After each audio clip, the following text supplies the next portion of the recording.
What's up, everybody? It is 11 p.m. It should be sleeping time. Everybody in the house is asleep. I'm in the compartment of my house, which is like a man cave, which everybody calls my hole.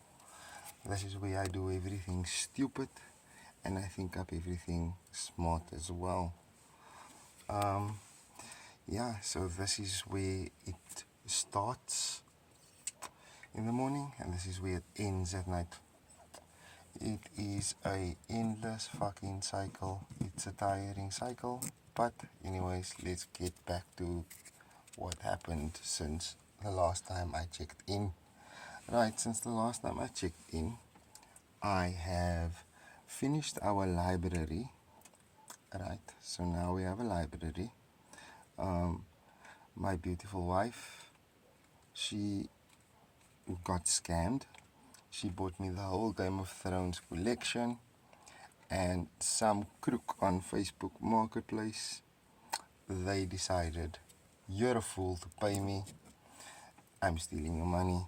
Anyways, luckily she went to this year-end function that she has with the staff.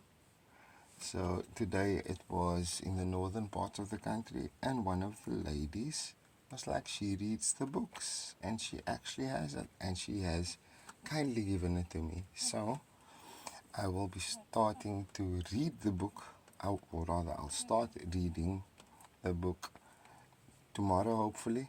If mind is fine, I will start reading it.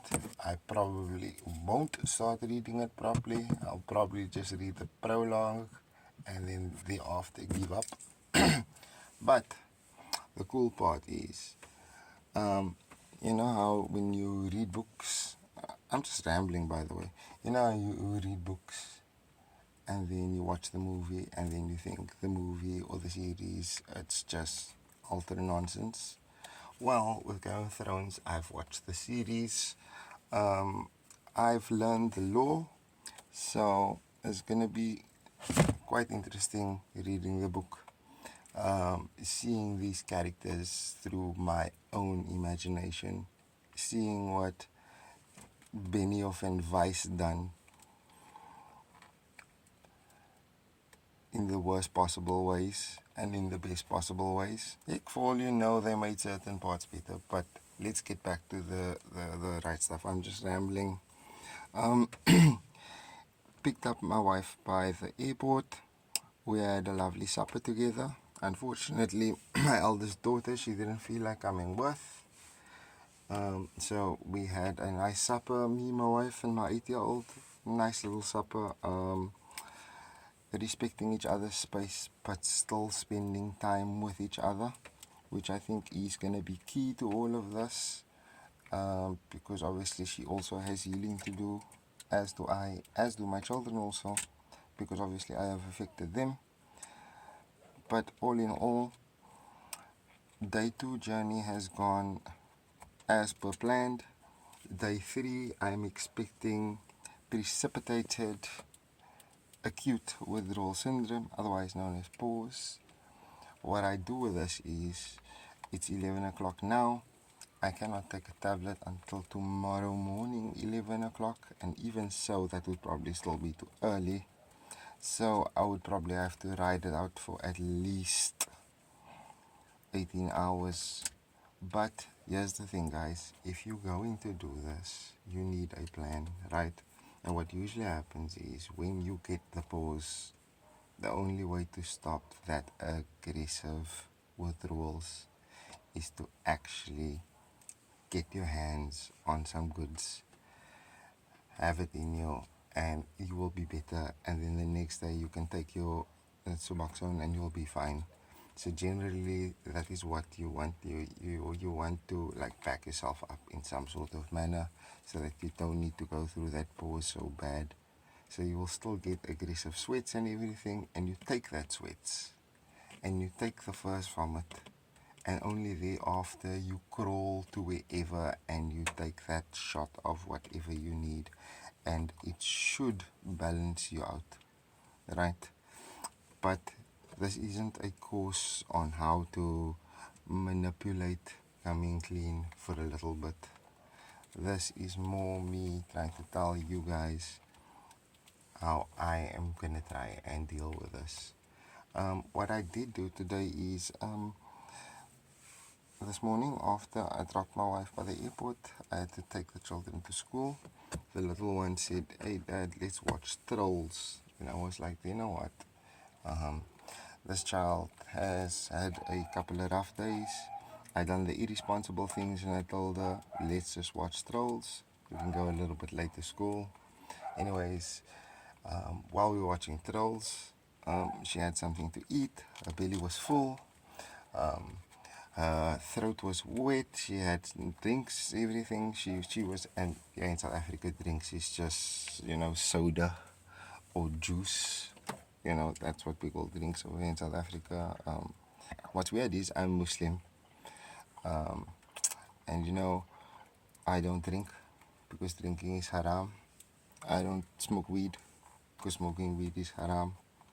But weirdly enough, I use HEROIN. I'm saying it like that because I don't want this thing to be blocked and then nobody can hear this. Yeah, I made myself believe that nobody taught me that this was haram, this was not permissible. They only told me not to drink. They only told me not to smoke weed. What a dumbass way of thinking, but that's how I thought. Yeah. So, anyways, about 3 o'clock, I sent my wife a message. I typed to her rather. Listen, Azra just didn't want to eat at school today. She refused to eat and she's having an off day and yeah, she's just struggling today. And at that moment I thought I need to start sailing straight. I need to follow the compass. I need to get to my destination. I can't just let the tide take me to where the tide takes me and hopefully it's going to be the right place. So at that moment I decided I'm going to make this work and I'm going to make it work hard. Like, I was 8 years clean once. I know I can do it again. I also asked my wife if she would help me get some help. Right, so the help would be just basic help. I'm not booking into a facility, so acupuncture, just stuff to release the stress and, just make things a little bit easier. Somebody to talk to that's not at home, that I don't need to argue with, that I can say whatever I want to, and they will just, have to accept whatever bullshit I say, and then at the same time help guide me and re-equip me with the tools that I have. Heck, I might even, you know what, I usually do this. This is fucked up. I've been in quite a few programs. I will come to a therapist or program and I will tell them, but what if you implement this because this worked over there, or that because that worked over there, and that is me just coming with the bullshit, full on coming with the bullshit. I don't think I'm doing this time around. This time around I'm going there to listen, trust the process, right? Trust the process. And just basically be a baby. I need to be a baby. And what I mean by that is, I can't help myself. I've proven now for the last 4 years that I can't help myself. I've proven to myself that I can come clean, but that's the easy part. The easy part is sobering up. Yeah, that's quick sticks, 3-4 days of being sick, and then another couple of weeks of hot flashes, uncomfortability, irritability, no sleeping and stuff like that. But that's the easy part. That's what people don't understand also. Guys, that's the easy part. And I think if you are going through addiction, you should tell everybody in your support system that detox And first 3 weeks of the 21-day program, that's easy. It it becomes hard once you start integrating back into society. And you could do a halfway house, I guess. But if you have a family, you don't want to really spend more time away from them. So, yeah, there's that.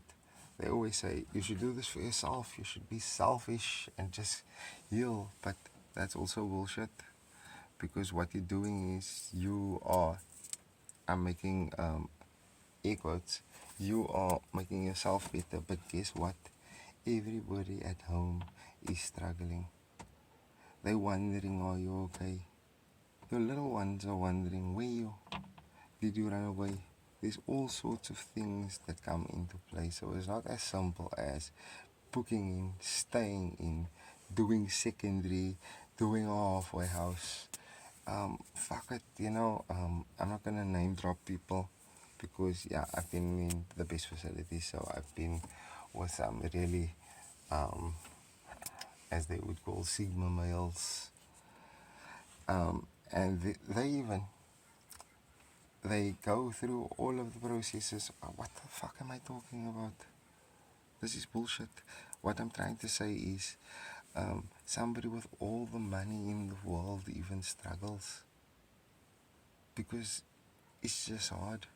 You can pay for the best facilities, you can pay for the best therapist. It doesn't help if you don't help yourself. And every time you get that message or that phone call to your family, you just break again. So you need to figure out the balance somehow for what not only works for you, it has to work for your family as well, because that's the people you come back home to. And who's to say you don't drift apart in that time? Who's to say that, yeah, you feel like, oh, your spouse is toxic, right? So I'm like, oh, do you know what? My spouse is toxic. I'm gonna leave her now because I'm fine. That's a little bit unfair and bullshit. Nah, I'm not gonna go down that road. And vice versa, you know? You could also be like, oh no, life is easy. Or, oh no, life is easy. Just stay away. Then I would just become a nuisance, and I know myself. I will force myself here into my house again by just sitting on the stoop all day. Even if it rains, storms, whatever, I'll sit in the car, in the driveway, and just wait it out. So I'm not going to subject myself to that. I'm going to have to do it in another manner. I'm not going to subject my family to it either. So yeah, we're going to have to figure shit out. But yeah, so today the progress is another day. Today the progress is looking at not solutions, looking at guidelines. Today I took out all my books.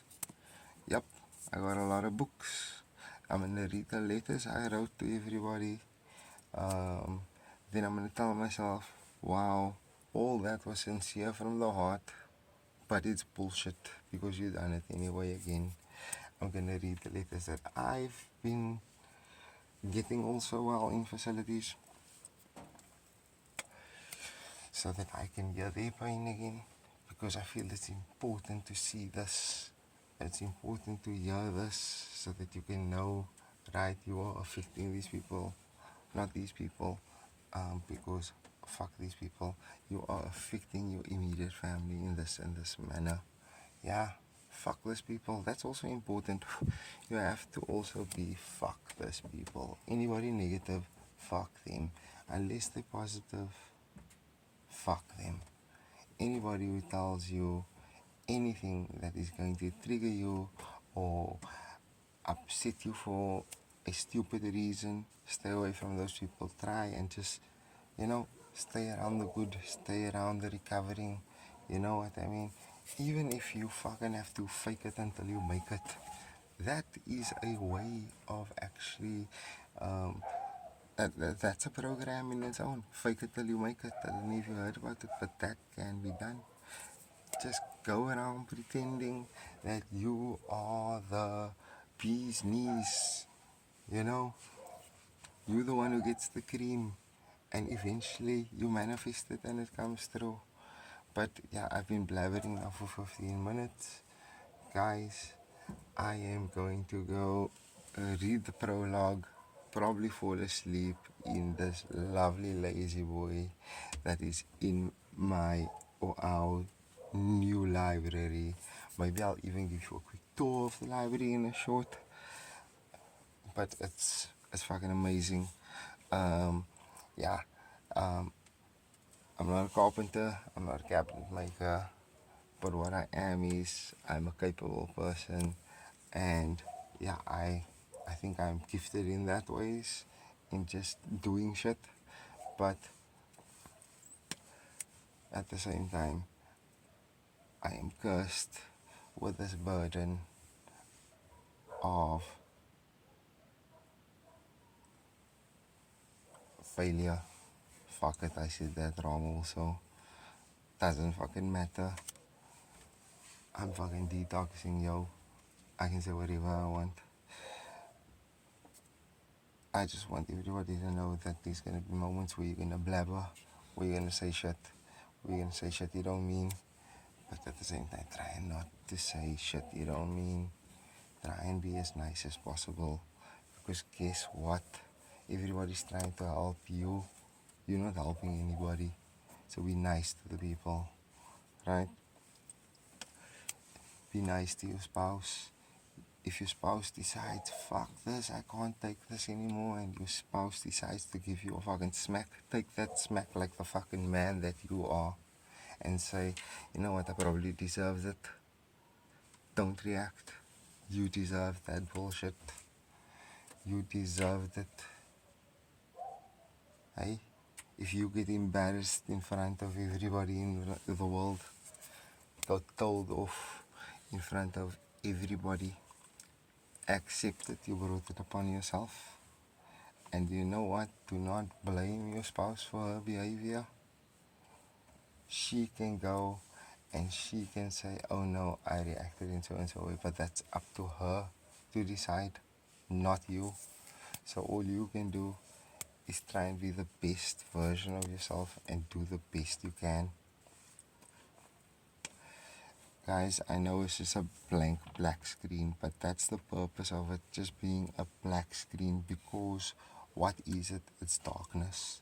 So as soon as everything becomes lighter, we'll start lightening up everything also. But as long as the screen is black, that means I am not fully sober minded yet. Have a lovely evening, guys. Sleep well, rest well, plan well. I say my Shahada every night. I say my 5 arkans every night. I recite Ayat Kursi as a protection dua or pray. Say your prayers. Have a higher power, guys. It's important. Me, Allah, Nabi Muhammad is his final messenger. The Quran is a great tool to have. Any form of ibadah is a good way to calm yourself down also. Hold your hand on your stomach and recite prayers that it has a type prayer, so that you can get that vibrations through your body and calm down, guys. It's reaching up now in 20 minutes. I don't want to waste too much of you guys' time. Anybody who's having a listen, thanks for having a listen. God bless.